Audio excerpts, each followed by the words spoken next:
In our investigation of these allegations, we've been faced with witnesses who refuse to respond to subpoenas, refuse to testify without immunity.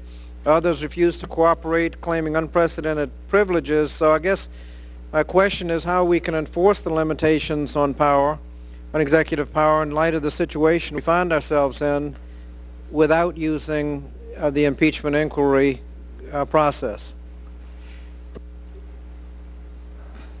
When President Nixon was under investigation by the special prosecutor, and there was a concurrent Senate Watergate hearing, then a House impeachment hearing, there was very deep examination. I was in the Department of Justice at the time, and then acting Attorney General was Bob Bork, a later Supreme Court nominee, as to whether or not you could criminally prosecute a president in lieu of impeachment while he remained in office. And it had been highlighted in part because you may recall that Vice President Agnew was actually prosecuted for tax evasion, and then he resigned afterwards. He probably would have been impeached if he didn't resign.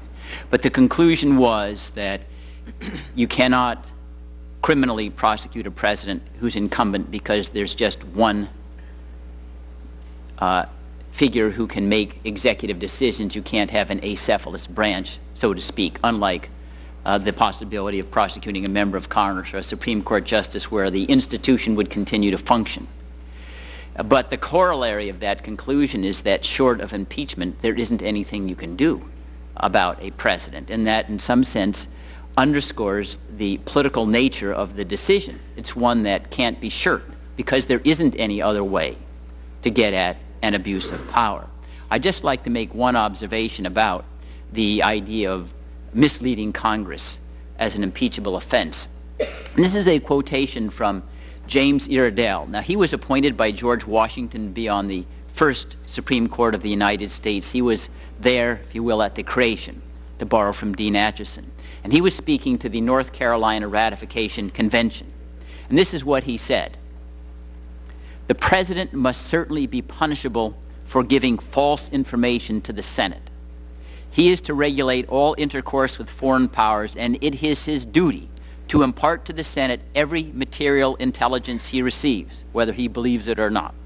If it should appear that he has not given them full information, but has concealed important intelligence which he ought to have communicated, and by that means induced them to enter into measures injurious to their country, in which they would not have consented to had the true state of things been disclosed to them, in this case," he asks, "isn't that clearly an impeachable offense?"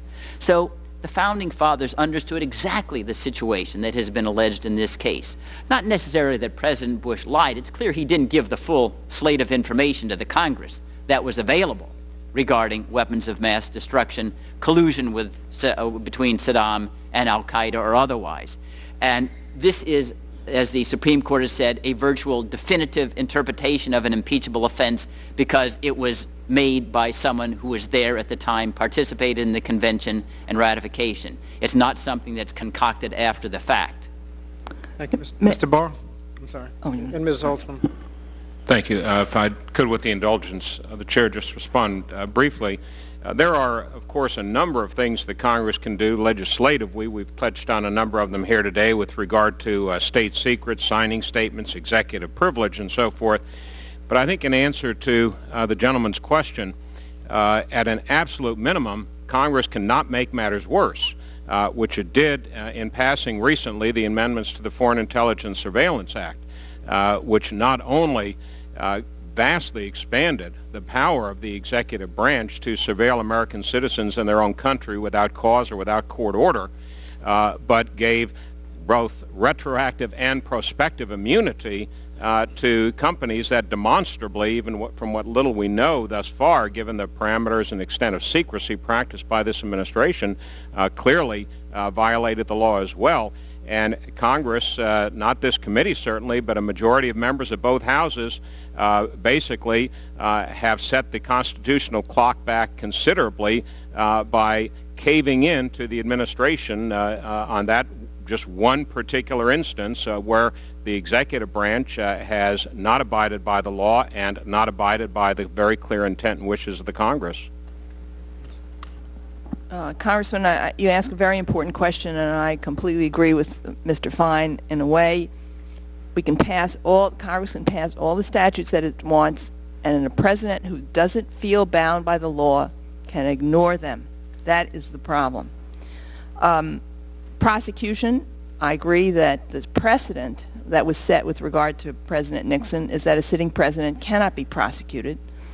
The Anti-Torture Act, because it carries a death penalty, has no statute of limitations at all in cases where death occurred in the course of torturous interrogations. That statute applies to any U.S. national. I take that to include people at the highest rungs of the U.S. government.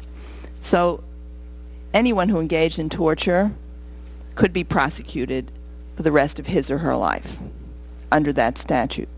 The War Crimes Act similarly could apply, but Congress changed the terms of it, made it retroactively inoperable in the Military Commissions Act.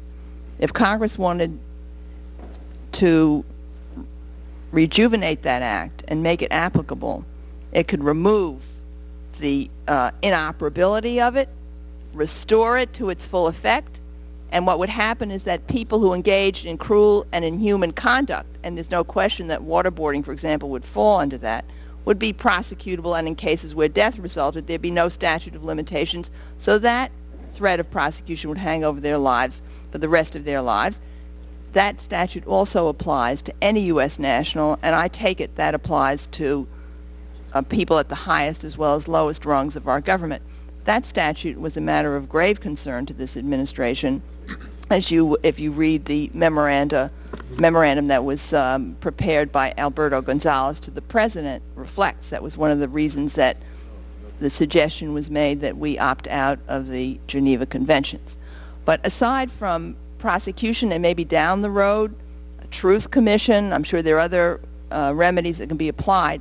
The real remedy to a president who believes that he is above the law and continues to act on that belief systematically is impeachment. And there's no running away from that. That's the problem. And so the question is, what do we do about it? What does Congress do about it? And I think the American people want to see Congress act.